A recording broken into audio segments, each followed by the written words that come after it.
Assalamualaikum warahmatullahi wabarakatuh. Alhamdulillah, wassalatu wassalamu ala rasulillah. Allahumma salli ala sayyidina Muhammad ibn Abdullah wa ala alihi wa sahbihi wa mawalah. Teman-teman semua yang terhormat, mudah-mudahan tambah nikmat dan rahmat. Bagaimana kabarnya semua? Mudah-mudahan kita semua sehat selalu dan senantiasa ada dalam lindungan Allah Subhanahu wa ta'ala. Baik teman-teman, pada video kali ini saya akan membahas sedikit tentang hadis tarbawi, yaitu hadis tentang pendidikan. Dalam kesempatan ini kita akan membahas tentang pendidikan keluarga. Kita tahu keluarga adalah merupakan kelompok sosial pertama di mana individu berada dan akan mempelajari banyak hal penting yang mendasar dalam pola asuh pendidikan dan binaan orang tua. Sebelumnya, mari sama-sama kita berdoa kepada Allah, memohon supaya Allah Subhanahu wa ta'ala menambahkan ilmu pengetahuan kepada kita semua, diberikan kelancaran dan kemudahan. Kita awali dengan membaca basmalah. Bismillahirrahmanirrahim. Kita masuk slide pertama, pengertian pendidikan keluarga. Pendidikan keluarga adalah usaha sadar yang dilakukan orang tua karena mereka pada umumnya merasa terpanggil untuk melakukan pendidikan keluarga. Nah, keterpanggilan ini lahir secara naluri karena seorang yang baik adalah dia ingin menjadikan keluarganya yang sakinah, mawaddah, warahmah, sehingga kemudian dia memiliki anak dan anaknya pun akan dibimbing pada jalan Allah Subhanahu wa ta'ala. Kita bukan orang liberal yang tugasnya hanya melahirkan, kemudian dia katakan tugas saya hanya melahirkan, urusan anak mau jadi hitam, mau jadi putih, mau jadi merah, itu urusan si anak. Nah, apa saja pendidikannya itu? Merasa terpanggil untuk apa? Yang pertama, untuk membimbing dan mengarahkan. Orang tua membimbing anaknya, kemudian mengarahkan anaknya pada jalan yang benar. Yang kedua adalah pengendali dan pembimbing. Orang tua mengendalikan anaknya, membimbing anaknya agar senantiasa ada dalam pendidikan yang baik. Kemudian yang ketiga, konservatif, yaitu orang tua mewariskan dan mempertahankan cita-citanya. Dan yang keempat, progresif. Apa itu? Yaitu membekali dan mengembangkan pengetahuan, nilai dan keterampilan bagi putra-putri mereka sehingga mampu menghadapi tantangan hidup. Apa sih cita-cita dalam keluarga itu? Nanti kita akan bahas pada slide berikutnya ya. Nah, bekal pendidikan agama yang diperoleh anak dari lingkungan keluarga akan memberinya kemampuan untuk mengambil haluan di tengah-tengah kemajuan yang demikian pesat. Jadi memang pendidikan agama itu sangat-sangat diperlukan dalam komoditas yang sangat kecil, yaitu keluarga, agar pendidikan itu bisa mencapai maksud dan tujuannya, mengambil kemajuan dan juga memberikan pendidikan yang baik. Yang kedua, keluarga muslim merupakan keluarga-keluarga yang mempunyai tanggung jawab yang sangat besar dalam mendidik generasi-generasinya untuk mampu terhindar dari berbagai bentuk tindakan yang menyimpang. Ya, karena dalam Islam kita diajarkan bahwa keluarga itu menjadi bahtera yang bukan hanya di dunia tapi juga di akhirat. Ada ikatan yang luar biasa, ketersambungan antara dunia dan akhirat. Bagaimana Rasulullah SAW mengajarkan ketika ada seorang ayah yang rajin ibadah, rajin mengaji, rajin puasa, tapi dia tidak memberikan pendidikan yang baik dan benar kepada anak-anaknya, maka kelak di akhirat dia pun akan dituntut. Ketika anaknya masuk ke dalam neraka, anaknya protes kepada Allah karena anaknya tidak pernah dididik, tidak pernah diajarkan, tidak pernah dikenalkan siapa Tuhannya dan siapa nabinya. Nah, itu ada dalam Islam. Maka Islam mengajarkan ada tanggung jawab yang luar biasa bagi seorang orang tua untuk membesarkan dan mendidik anak-anaknya ke jalan yang benar dari dunia sampai akhirat. Oleh sebab itu, perbaikan pola pendidikan anak dalam keluarga merupakan sebuah keharusan dan membutuhkan perhatian yang sangat serius. Maka dalam kaitannya pendidikan keluarga, hadis tarbawi ini ya, ini menjadi keharusan buat teman-teman, buat kita semua calon-calon yang mempunyai keluarga, calon yang akan mempunyai anak, supaya kita bisa mempola pendidikan anak dalam keluarga agar supaya pendidikan ini bisa berjalan dengan baik. Nah, Konsep pendidikan keluarga dalam Al-Quran, Allah Subhanahu wa Ta'ala berfirman dalam surat At-Tahrim ayat 6, Ya ayyuhalladzina amanu qu anfusakum wa ahlikum nara. Wahai orang-orang beriman, kata Allah, peliharalah dirimu, jagalah dirimu dan keluargamu nara, dari siksa api neraka. Ya, kita diperintahkan Allah agar supaya bisa menjaga diri kita, menjaga anak kita, menjaga istri kita, bahkan kalau bisa pembantu kita dan orang-orang yang ada di sekeliling kita, supaya senantiasa berada dalam lindungan Allah, jalan yang benar, dan terhindar dari api neraka. Ini sangat penting, ya, dalam kaitannya pendidikan keluarga. Inilah Allah Subhanahu wa Ta'ala memberikan gambaran kepada kita semua agar supaya kita bisa masuk ke dalam surga bersama anak kita, bersama istri kita, bersama keluarga kita. Bayangkan dalam surat yang lain Allah Subhanahu wa Ta'ala menjelaskan ketika penduduk neraka memanggil-manggil penduduk surga, dia katakan, wanada ashabun nari ashabal jannah an afidu alaina minal ma. Dan lihatlah ketika penduduk neraka memanggil-manggil penduduk surga, an afidu alaina minal ma, berikan saya air. Kalau kita mendengar suara orang lain kita tidak kenal, coba bayangkan nanti ketika yang memanggil itu adalah anak kita. Ketika di dunia anak-anak kita manggil kita, ayah berikan saya air, ayah berikan saya uang untuk jajan, misalnya gitu kan. Nanti ketika kita enak-enakan di surga, lalu kedengaran suara ayah minta air, apa yang terjadi? Itu bisa menghilangkan rasa kenikmatan yang ada pada batin kita. Pernah dahulu teman-teman ada suatu kisah di mana orang tua ketika dia sudah berangkat menuju restoran yang mahal, tentunya dia berdua dengan istrinya, kemudian sampai ke restoran, sudah masuk, sudah mau pesan, tiba-tiba dia teringat dengan anaknya. Anaknya tidak ikut. Lalu kemudian ayahnya mengatakan, Bu, kita pulang saja, kita kembali saja. Loh, kenapa Pak? Kita sudah sampai ke restoran ini. Dia katakan, saya teringat dengan anak saya. Kita enak-enakan makan di sini, sedangkan anak kita ada di rumah. Nah, itu jati diri seorang keluarga. Betapa kenikmatan itu, betapa indahnya ketika bareng-bareng. Maka Al-Quran mewanti-wanti kepada kita semua agar kita mampu menjaga, memelihara diri kita dan keluarga kita dari api neraka. Yang mana api neraka itu bahan bakarnya adalah manusia dan batu, penjaganya malaikat-malaikat yang kasar dan keras, yang tidak mendurhakai Allah terhadap apa yang diperintahkannya kepada mereka dan selalu mengerjakan apa yang diperintahkan oleh Allah. Selanjutnya, telah hadis-hadis Nabi SAW tentang pendidikan keluarga. Yang pertama, masa dalam kandungan. Dalam masa kandungan ini, betapa seorang ayah dan seorang ibu harus memperlakukan calon bayinya, itu sudah ada dalam hadis Nabi SAW, riwayat Bukhari dan Muslim, di mana dikatakan, Inna ahadakum yujma'u khalfuhu fi batni ummihi arba'ina yawman nutfah. Sesungguhnya seorang dari kalian dikumpulkan penciptaannya dalam rahim ibu selama 40 hari menjadi mani, kemudian menjadi segumpal darah, kemudian 40 hari kemudian menjadi segumpal daging, lalu kemudian 40 hari kemudian diutuslah malaikat untuk meniupkan ruh dan menulis 4 ketetapan, yaitu rizkinya, umurnya, amalnya, dan juga nasibnya, ini baik ataupun buruk. Makanya orang tua kemudian dianjurkan untuk memperbanyak membaca Al-Quran, mengusap-usap perut istrinya, supaya membaca surat Yusuf, surat Maryam, dan zikir-zikir yang lainnya.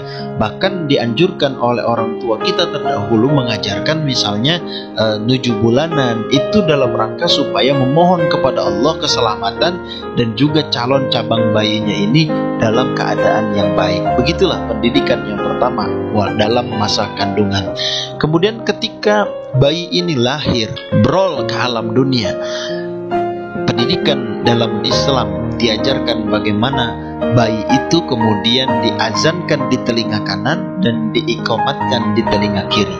Ini tidak lain dan tidak bukan tujuannya pendidikan utama, penanaman akidah dari semenjak dini ketika dilafazkan azan, ya, Allahu Akbar, Allahu Akbar. Nah, itu supaya rekaman bayi yang pertama sebelum dia merekam yang lainnya, rekaman yang pertama adalah lafzul jalalah, supaya penetapan bahwa Tuhan dia adalah Allah Subhanahu wa taala. Begitulah yang diajarkan oleh Rasulullah. Baginda Nabi juga mengazankan di telinga Hasan, ya, sebelah kanan, dan mengqomatkan di telinga Hasan di yang sebelah kiri. Itu yang pertama. Kemudian pada fase masa bayi dan menyusui ini disebut masa rodi, ya. Dalam Islam itu Al-Quran menyebutkan, ya, menyusui bayi selama 2 tahun. Al-Quran surat Luqman, ya, menyatakan wasainal insan biwalidayhi hamalatu ummuhu wahnan ala wahnin wa fisaluhu fi amain anishkurli waliwalidayka ilayyal masir.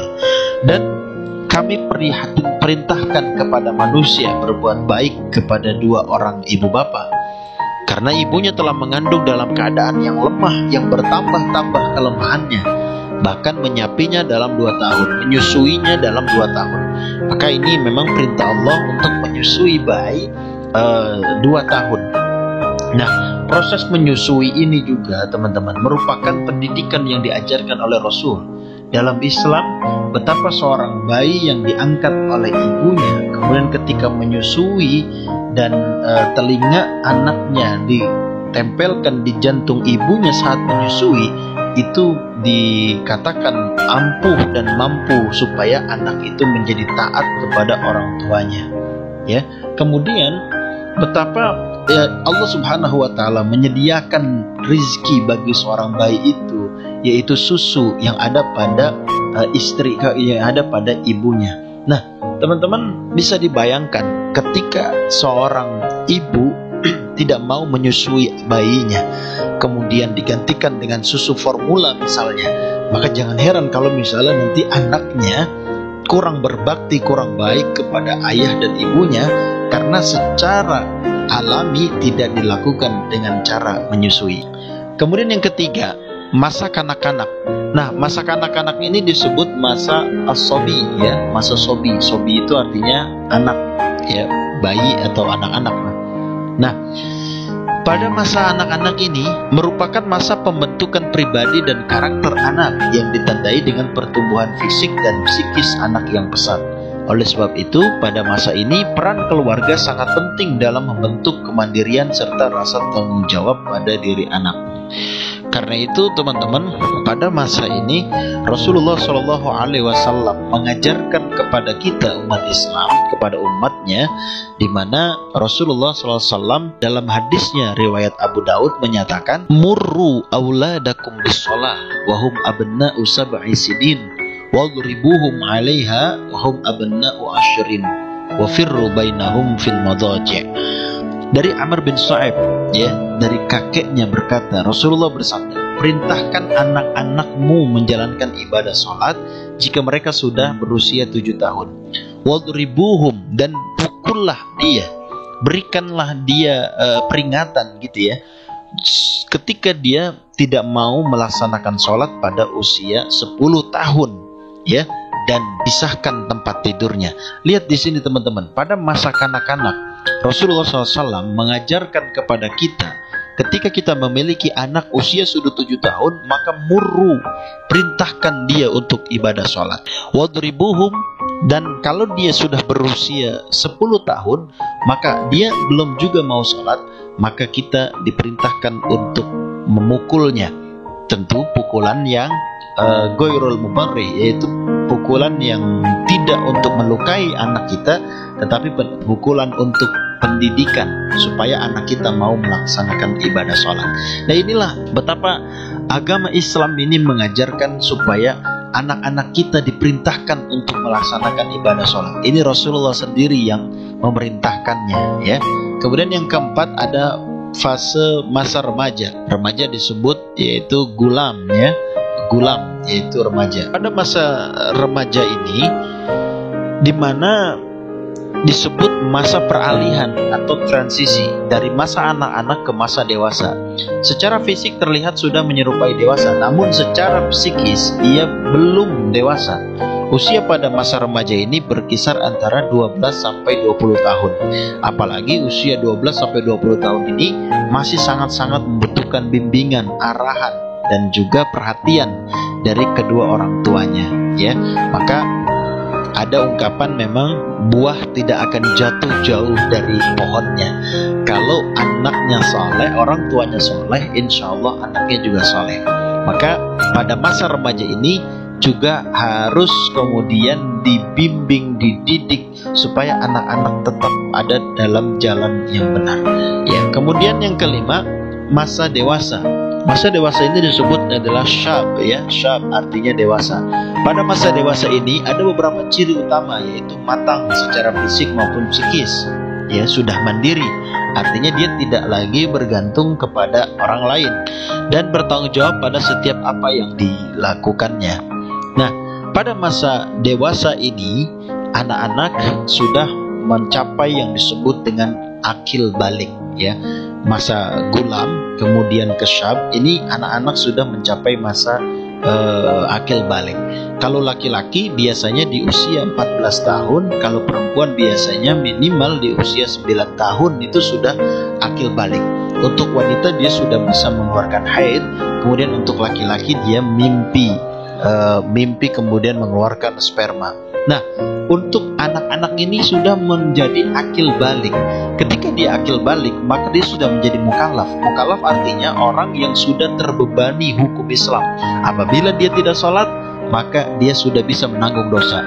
Apabila dia tidak puasa, dosanya sudah ditanggung pada dirinya sendiri. Nah, itu makanya ketika ada pendidikan dari orang tua, dari masa kecilnya sudah dilatih berpuasa, dari masa kecilnya sudah dididik untuk melaksanakan, mendirikan ibadah sholat, maka dengan sendirinya insya Allah anak ketika remaja, ketika dewasa, dia sudah bisa menunaikan ibadah-ibadah yang diwajibkan kepada dirinya karena sudah dibimbing oleh orang tuanya. Nah, kemudian yang keenam ada masa tua. Nah, pada masa tua ini menurut para ahli psikologi, ya, khususnya para ahli psikologi perkembangan.